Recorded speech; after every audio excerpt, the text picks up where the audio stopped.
सर्वप्रथम तो जय श्री कृष्ण। आज हम लोग एक कथा सुनेंगे। कथा बड़ी ही धार्मिक, मार्मिक तथा आध्यात्मिक है। इस कथा को बड़ी ही ध्यान से आप सुनें, क्योंकि किसी भी कथा को ध्यान से सुनने पर ही कथा समझ में आता है तथा कथा का आनंद भी आता है। तो चलिए कथा को सुनते हैं। जब पांडव एवं कौरव राजकुमार अस्त्र विद्या का अभ्यास पूरा कर चुके और गुरु दक्षिणा देने का अवसर आया, उस समय गुरु द्रोणाचार्य ने अपने शिष्यों से कहा, तुम लोग पांचाल राज द्रुपद को युद्ध में पकड़ ला दो। यही मेरे लिए सबसे बड़ी गुरु दक्षिणा होगी।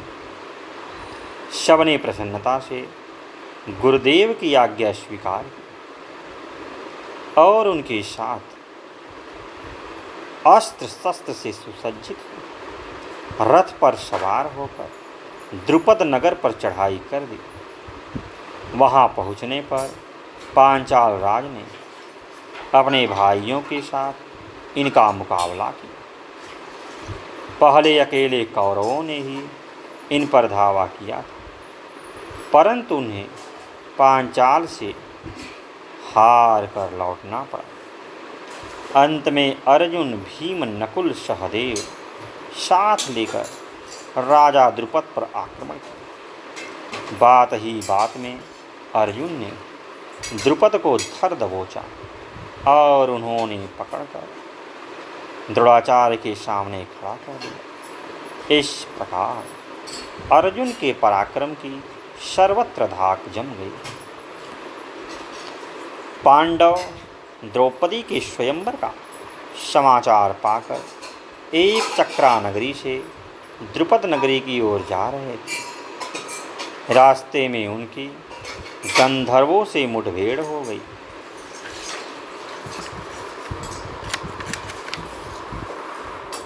अर्जुन अपने अस्त्र कौशल से गंधर्वों के छक्के छुड़ा दिए और उनके राजा अंगार पर चित्ररथ को पकड़ लिया। अंत में दोनों में मित्रता हो गई। द्रौपदी के स्वयंवर में अर्जुन ने वह काम करके दिखलाया जिसमें उपस्थित राजाओं में से कोई भी न कर सका। दुर्योधन, शाल्व, जरासंध एवं शैल्य आदि अनेक महाबली राजाओं तथा राजकुमारों ने वहाँ पर रखे हुए धनुष को उठाकर चढ़ाने की चेष्टा की, परंतु सभी असफल रहे। अर्जुन ने बात की बात में उठाकर उस पर रौदा चढ़ा दिया और लोगों के देखते देखते लक्ष्य को भी भेद दिया। उस समय अर्जुन ब्राह्मण के वेश में अपने को छिपाए हुए थे, अतः उन्हें ब्राह्मण समझकर समस्त राजाओं ने मिलकर उनका पराभव करना चाहा, परंतु वे अर्जुन और भीम का बाल भी बांका न कर सके। उस समय अर्जुन और कर्ण का बाण युद्ध और भीम एवं शाल्य का गदा युद्ध हुआ, परंतु अर्जुन और भीमसेन के सामने उनके दोनों ही प्रतिद्वंदियों को नीचा देखना पड़ा। खांडव दाह के समय भी अर्जुन ने अद्भुत पराक्रम दिखलाया था। जब अग्नि देवता ने श्री कृष्ण और अर्जुन की सहायता से खांडव वन को जलाना प्रारंभ किया, उस समय उसकी गर्मी से सारे देवता त्रस्त हो गए। देवराज इंद्र के पास गए। तब इंद्र की आज्ञा से दल के दल मेघ उस प्रचंड अग्नि को शांत करने के लिए जल की मोटी धाराएं बरसाने लगे। अर्जुन अपने अस्त्र बल से बाणों के द्वारा जल की धाराओं को आकाश में ही रोक दिया और पृथ्वी पर नहीं गिरने दिया। इंद्र ने भी अपने तीक्ष्ण अस्त्रों की वर्षा से अर्जुन को उत्तर दिया। दोनों ओर से घमासान युद्ध छिड़ गया। श्री कृष्ण और अर्जुन ने मिलकर अपने चक्र और तीखे बाणों के द्वारा देवताओं की सारी सेना को तहस नहस कर डाला। भगवान श्री कृष्ण ने उस समय अपना काल रूप प्रकट किया था।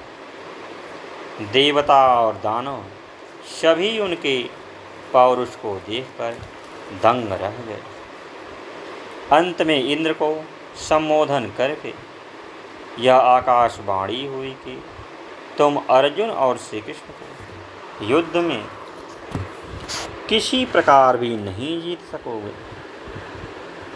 यह साक्षात नर नारायण है। इनकी शक्ति और पराक्रम असीम है। ये सबके लिए अजेय हैं। तुम देवताओं को लेकर यहाँ से चले जाओ, इसी में तुम्हारी शोभा है। आकाशवाणी सुनकर देवराज अपनी सेना के साथ लौट पड़े और अग्निदेव ने देखते देखते उस विशाल वन को भस्म कर दिया। अर्जुन की सेवा से प्रसन्न होकर अग्नि ने उन्हें दिव्य अस्त्र दिए।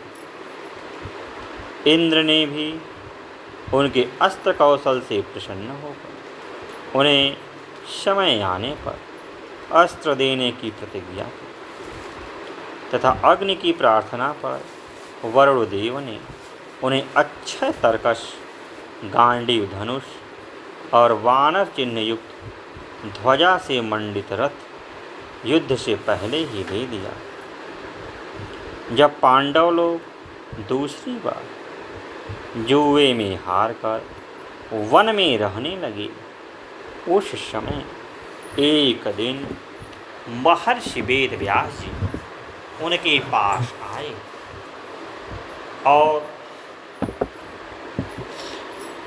युधिष्ठिर को एकांत में ले जाकर उन्होंने समझाया कि अर्जुन नारायण का सहचर महातपस्वी नर है, इसे कोई जीत नहीं सकता।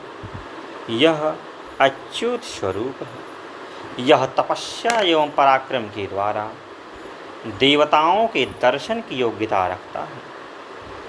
इसलिए तुम इसको अस्त्र विद्या प्राप्त करने के लिए भगवान शंकर, देवराज इंद्र, वरुण, कुबेर और धर्मराज के पास भेजो। यह उनसे अस्त्र प्राप्त करके बड़ा पराक्रम करेगा और तुम्हारा खोया हुआ राज्य वापस ला देगा। युधिष्ठिर ने वेद व्यास जी की आज्ञा मानकर अर्जुन को उन्हीं महर्षि की दी हुई मंत्र विद्या सिखाकर इंद्र के दर्शन के लिए इंद्रकील पर्वत पर भेज दिया। वहाँ पहुँचने पर एक तपस्वी के रूप में इंद्र के दर्शन हुए। इंद्र ने इन्हें स्वर्ग के भोगों एवं ऐश्वर्य का प्रलोभन दिया, परंतु इन्होंने सब कुछ छोड़कर उनसे अस्त्र विद्या सीखने का ही आग्रह किया। इंद्र ने कहा, पहले तुम तप द्वारा भगवान शंकर के दर्शन प्राप्त करो। उनके दर्शन से सिद्ध हो तुम स्वर्ग में आना, तब मैं तुम्हें सारे दिव्य अस्त्र दे दूंगा। अर्जुन मनस्वी तो थे, वे तुरंत ही कठोर तपस्या में लग गए।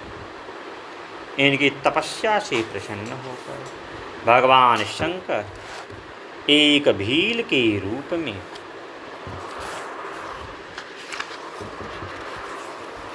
इनके सामने प्रकट हुए। एक जंगली सूअर को लेकर दोनों में विवाद खड़ा हो गया और फिर दोनों में युद्ध छिड़ गया। अर्जुन ने अपने अस्त्र कौशल से भगवान शंकर को प्रसन्न कर लिया और बोले, अर्जुन, तुम्हारे अनुपम कर्म से मैं प्रसन्न हूँ।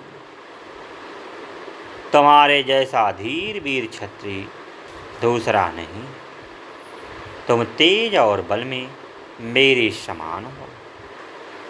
तुम सनातन ऋषि हो। तुम्हें मैं दिव्य ज्ञान देता हूँ। तुम देवताओं को भी जीत सकोगे। इसके बाद भगवान शंकर ने अर्जुन को देवी पार्वती के सहित अपने असली रूप में दर्शन देकर विधि पूर्वक पशुपात अस्त्र की शिक्षा दी। इस प्रकार देवादिदेव महादेव की कृपा प्राप्त कर वे स्वर्ग जाने की बात सोच रहे थे कि इतने में ही वरुण, कुबेर, यम एवं देवराज ये चारों लोकपाल वहाँ आकर उपस्थित हुए। यम, वरुण और कुबेर ने क्रमशः उन्हें दंड, पाश एवं अंतर्धान नामक अस्त्र दिए। इंद्र उन्हें स्वर्ग में आने पर अस्त्र देने को कह गए। इसके बाद इंद्र के भेजे हुए रथ पर बैठ अर्जुन स्वर्गलोक में गए और वहाँ 5 वर्ष रहकर इन्होंने अस्त्र ज्ञान प्राप्त किया और साथ ही साथ चित्रसेन गंधर्व से गंधर्व विद्या सीखी। इंद्र से अस्त्र विद्या सीखकर जब अर्जुन सब प्रकार के अस्त्रों के चलाने में निपुण हो गए, तब देवराज ने उनसे निवातक कवच नामक दानव का वध करने के लिए कहा।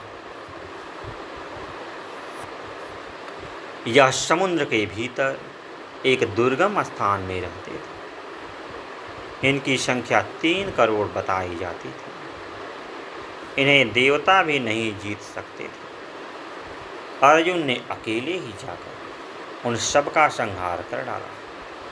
इतना ही नहीं, निवातक कवचों को मारकर लौटते समय उनका कालिके एवं पावलोम नामक दैत्यों से युद्ध हुआ और उनका भी अर्जुन ने सफाया कर डाला। इस प्रकार इंद्र का प्रिय कार्य करके तथा इंद्रपुरी में कुछ दिन और रहकर अर्जुन अपने भाइयों के पास वापस चले आए। स्वर्ग से लौटकर वन में तथा 1 वर्ष अज्ञातवास से विराट नगर में रहते हुए अर्जुन ने अद्भुत पराक्रम दिखलाया। वन में इन्होंने दुर्योधन आदि को छुड़ाने के लिए गंधर्वों से युद्ध किया, जिसका उल्लेख युधिष्ठिर के प्रसंग में किया जा चुका है। इसके बाद वनवास के 12 वर्ष पूर्व हो गए और पांडव लोग 1 वर्ष के अज्ञातवास की शर्त पूरी करने के लिए विराट के यहाँ रहने लगे। उस समय इन लोगों का पता लगाने के लिए दुर्योधन ने विराट नगर पर चढ़ाई की। भीष्म, द्रोण, कर्ण, कृप, अश्वत्थामा आदि सभी प्रधान वीर उनके साथ थे। ये लोग राजा विराट की 60,000 गौओं को घेर कर ले चले।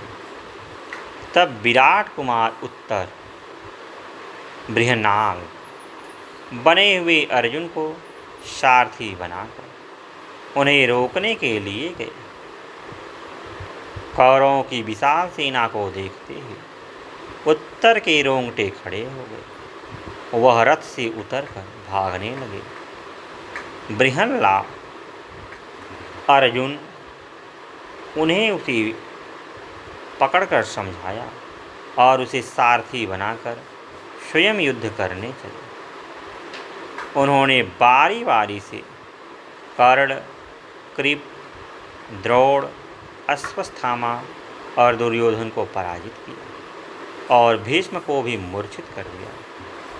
इसके बाद भीष्म, दुर्योधन, कर्ण, दुःशासन, विवंसति, द्रोणाचार्य, अश्वत्थामा और कृपाचार्य ये सभी महारथी एक साथ अर्जुन पर टूट पड़े और उन्होंने उन्हें चारों ओर से घेर लिया। परंतु अर्जुन ने अपने बाणों की झड़ी से सबके छक्के छुड़ा दिए। अंत में उन्होंने सम्मोहन नामक अस्त्र को प्रकट किया, जिससे सारे के सारे कौरव वीर बेहोश हो गए। उनके हाथों से अस्त्र गिर पड़े। उस समय अर्जुन चाहते तो इन सबको आसानी से मार सकते थे, परंतु वे इन सब बातों से ऊपर थे। होश में आने पर भीष्म की सलाह से कौरवों ने गौओं को छोड़कर लौट आना ही श्रेयस्कर समझा। अर्जुन विजय घोष करते हुए नगर में चले आए। इस प्रकार अर्जुन ने विराट की गौओं की शासन, उनकी मान मर्यादा की भी रक्षा अपने आश्रयदाता का ऋण करके या ऋण कई गुने रूप में चुका दिया। धन्य स्वामी हो। महाभारत युद्ध के तो अर्जुन एक प्रधान पात्र थे ही। पांडवों की सेना के प्रधान सेना नायक यही थे। भगवान श्री कृष्ण ने इन्हीं का सारथी बनना स्वीकार किया तथा भीष्म, द्रोण, कर्ण, अश्वत्थामा आदि अजय योद्धाओं से टक्कर लेना इन्हीं का काम था। वे सभी लोग इनका लोहा मानते थे। इन्होंने जयद्रथ वध के दिन तो अद्भुत पराक्रम एवं अस्त्र कौशल दिखलाया। वह तो इन्हीं के योग्य था।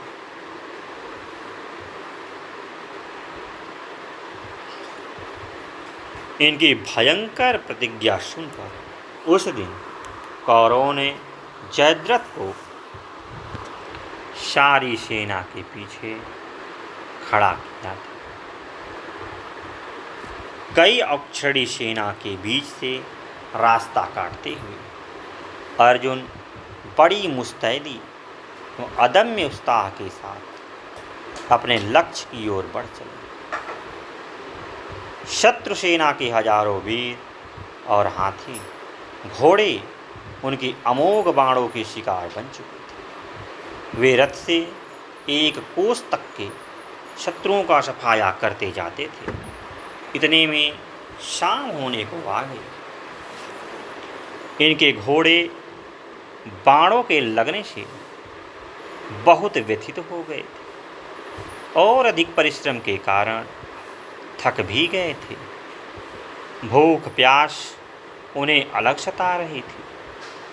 अर्जुन ने श्री कृष्ण से कहा, आप घोड़ों को खोलकर इनके बाण निकाल दीजिए, तब तक मैं कौरवों की सारी सेना को रोक रहा हूँ।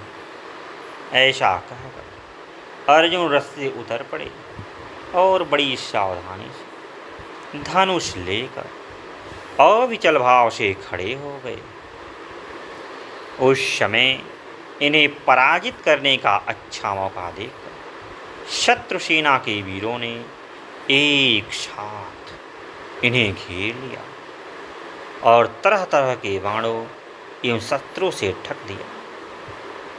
किंतु वीर अर्जुन ने अपने अस्त्रों से रोककर बदले में उन सभी बाणों से आच्छादित कर दिया।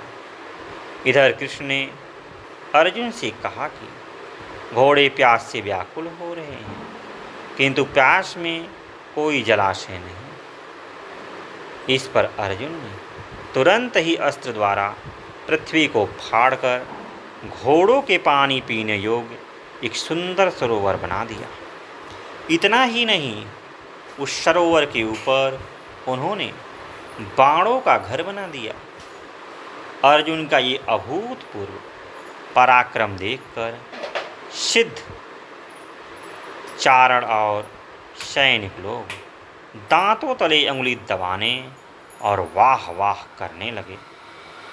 सबसे बढ़कर आश्चर्य की बात तो यह हुई कि बड़ी बड़ी महारथी पैदल अर्जुन को पीछे न हटा सके। इस बीच में श्री कृष्ण ने फुर्ती से घोड़े के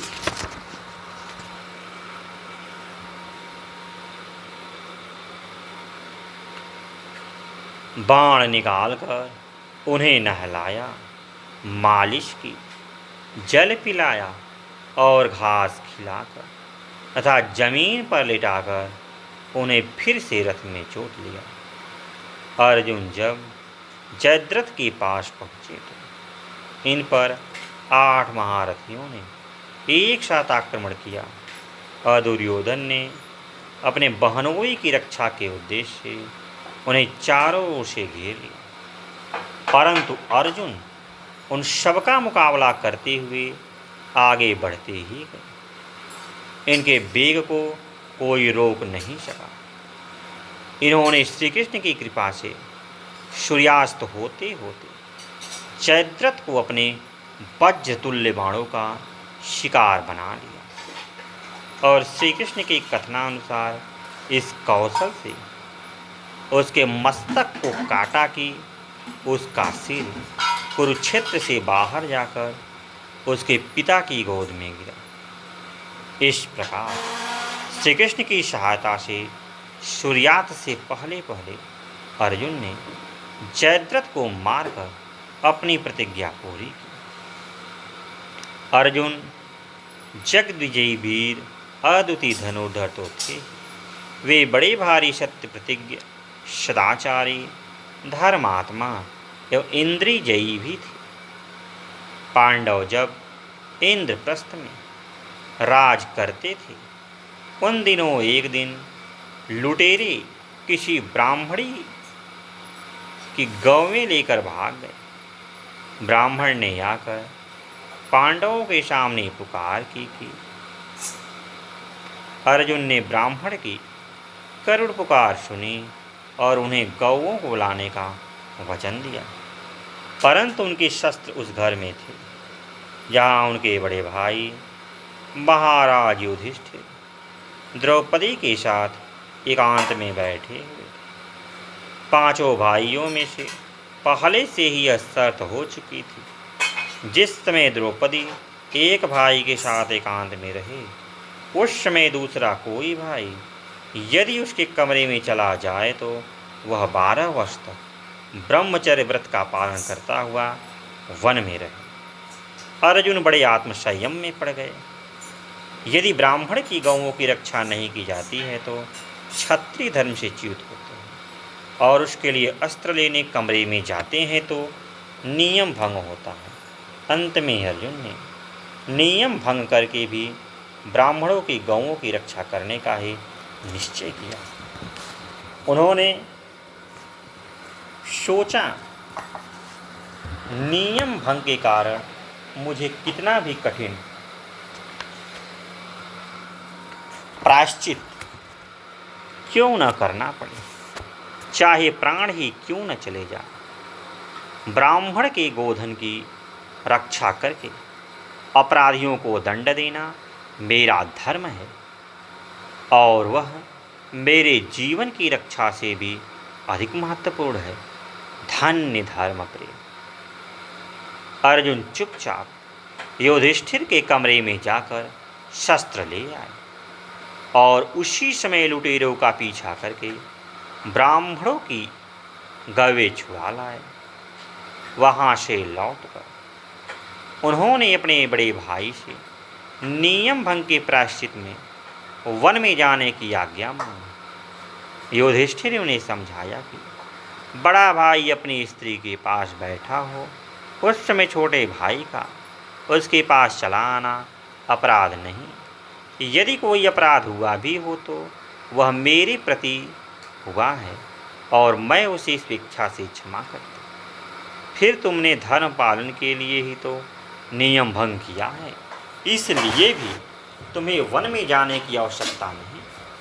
अर्जुन के लिए नियम भंग के प्रायश्चित से बचने का यह अच्छा मौका था, और कोई होता तो इस मौके को हाथ से नहीं जाने देता। आजकल तो कानून के शिकंजे से बचने के लिए कानून का ही आश्रय लेना बिल्कुल जायज़ समझा जाता है, परंतु अर्जुन बहाना लेकर दंड से बचना नहीं जानते थे। उन्होंने युधिष्ठिर के समझाने पर भी सत्य की रक्षा के लिए नियम का पालन आवश्यक समझा और वनवासी की दीक्षा लेकर वहाँ पे चल पड़े। धन्य सत्य प्रतिज्ञा और नियम पालन की तत्परता। जिस समय अर्जुन इंद्रपुरी में रहकर अस्त्र विद्या तथा गंधर्व विद्या सीख रहे, एक दिन इंद्र ने रात्रि के समय उनकी सेवा के लिए वहाँ की सर्वश्रेष्ठ अप्सरा उर्वशी को उनके पास भेजा। उस दिन सभा में इंद्र ने अर्जुन को उर्वशी की ओर निर्निमेष नेत्रों से देखते हुए पाया था। उर्वशी अर्जुन के रूप और गुण पर पहले से ही मुग्ध थी। वह इंद्र की आज्ञा से खूब सद झल अर्जुन के पास गई। अर्जुन उर्वशी को रात्रि में अकेले इस प्रकार निसंकोच भाव से अपने पास आया देख सहम गए। उन्होंने शीलवश अपने नेत्र बंद कर लिए और उर्वशी को माता की भांति प्रणाम किया। उर्वशी यह देखकर दंग रह गई। उसने अर्जुन से इस प्रकार व्यवहार की आशा नहीं की। उसने खुल्लम खुल्ला अर्जुन के प्रति काम भाव प्रकट किया। अब तो अर्जुन मारे संकोच के धरती में गड़ से गए। उन्होंने अपने हाथों से दोनों कान मूंद लिए और बोले, माता यह क्या कह रही हो? देवी, निसंदेह तुम मेरी गुरुपत्नी के समान हो। देव सभा में मैंने तुम्हें निर्निमेष नेत्रों से देखा अवश्य था, परंतु मेरे मन में कोई बुरा भाव न था। मैं यही सोच रहा था कि पुरुवंश की यह माता है, इसी से मैं तुमको देख रहा था। देवी, मेरे संबंध में और कोई बात नहीं सोचनी चाहिए। तुम मेरे लिए बड़ों की बड़ी और मेरी पूर्वजों की जननी हो। जैसे कुंती, माद्री और इंद्र पत्नी शची मेरी माताएं हैं, वैसे ही तुम भी पुरुवंश की जननी होने के नाते मेरी पूजनीय माता हो। मैं तुम्हारे चरणों में सिर झुकाकर प्रणाम करता हूँ। अब तो उर्वशी क्रोध के मारे आग बबूला हो गई।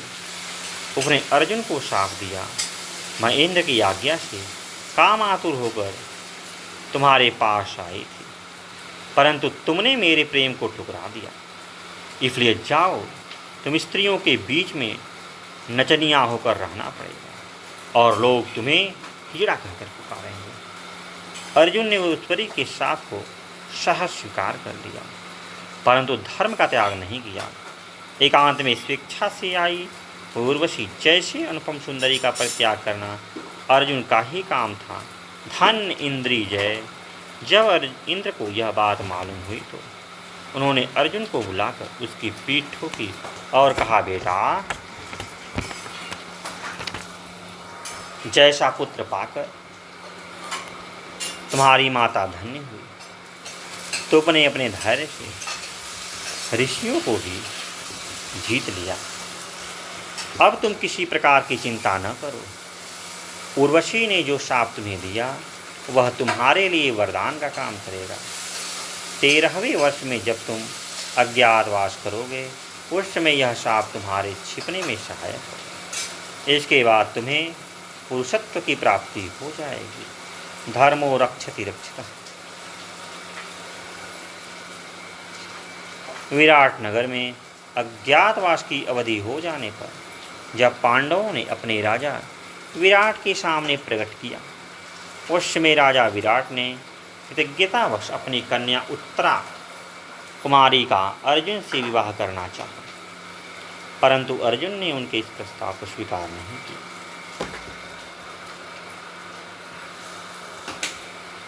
उन्होंने कहा, राजन, मैं बहुत काल तक आपके रनिवास में रहा हूँ और आपकी कन्या को एकांत में सबके सामने भी पुत्री के रूप में देखता आया।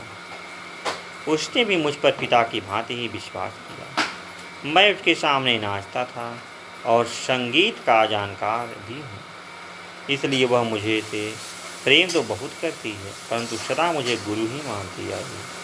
वह वयस्क हो गई है और सबके सामने 1 वर्ष तक मुझे रहना पड़ा। अतः आपको या किसी और को हम दोनों के प्रति अनुचित संदेह न हो, इसलिए उसे मैं अपने पुत्र वधू के रूप में ही हरण करता हूँ। ऐसा करने से ही हम दोनों का चरित्र शुद्ध समझा जाएगा। अर्जुन के इस पवित्र भाव की सब लोगों ने प्रशंसा की और उत्तरा अभिमन्यु को ब्याह दी गई।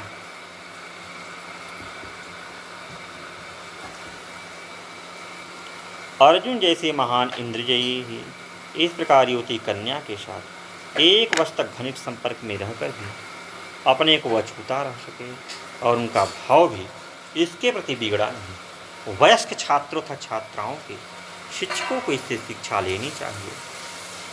जब अश्वत्थामा रात्रि में सोते हुए पांडवों के पुत्रों तथा धृतधुम्न आदि को मारकर स्वयं गंगा तट पर जा बैठा, तब पीछे से उसके क्रूर कर्म का संवाद पाकर भीमसेन और अर्जुन उससे बदला लेने के लिए उसकी तलाश में गए। भीम और अर्जुन को आते देख अश्वत्थामा बहुत डर गया और उसके हाथ से बचने का कोई उपाय न देख उसने ब्रह्मास्त्र का प्रयोग किया। देखते देखते वह प्रलयकाल सी अग्नि उत्पन्न हो गई। वह चारों ओर फैलने लगी। उसे शांत करने के लिए अर्जुन ने भी ब्रह्मास्त्र प्रकट किया, क्योंकि ब्रह्मास्त्र को ब्रह्मास्त्र के द्वारा ही शांत किया जा सकता था। दोनों अस्त्रों के आपस में टकराने से बड़ी गर्जना होने लगी। हजारों उल्काएं गिरने लगे और सभी प्राणियों के भय मालूम होने लगा। यह भयंकर कांड देखकर देवर्षि नारद और महर्षि व्यास दोनों वहाँ एक साथ पधारे और दोनों वीरों को शांत करने लगे। इन दोनों महापुरुषों के कहने से अर्जुन तो तुरंत अपना दिव्य अस्त्र लौटा लिया। उन्होंने इसे छोड़ा ही था। अश्वत्थामा के अस्त्र को शांत करने के लिए ही उस अस्त्र का ऐसा प्रभाव था कि उसे एक बार छोड़ देने पर सहसा उसे लौटाना अत्यंत कठिन था। केवल ब्रह्मचारी ही उसे लौटा सकता। अश्वत्थामा ने भी उस दोनों महापुरुषों को देखकर उन्हें लौटाने का बहुत प्रयत्न किया, पर वह संयमी न होने का उसे लौटा न सका। अंत में व्यास जी के कहने से उसने उस अस्त्र को उत्तरा के गर्भ पर छोड़ दिया। वह बालक मरा हुआ निकला, किंतु भगवान श्री कृष्ण ने उसे फिर से जिला दिया। इस प्रकार अर्जुन में शूरवीरता, अस्त्रज्ञाता, इंद्रजयी इन 3 गुणों का अद्भुत सम्मिश्रण था। अर्जुन का जीवन एक दिव्य जीवन था। उसके चरित्र पर हम जितना विचार करते हैं उतना ही हमें वह आदर्श एवं शिक्षाओं से परिपूर्ण होता है। तो आज के लिए इतना ही। फिर किसी दिन अन्य वीडियो मिलते हैं। तब तक के लिए जय श्री कृष्ण, जय श्री कृष्ण।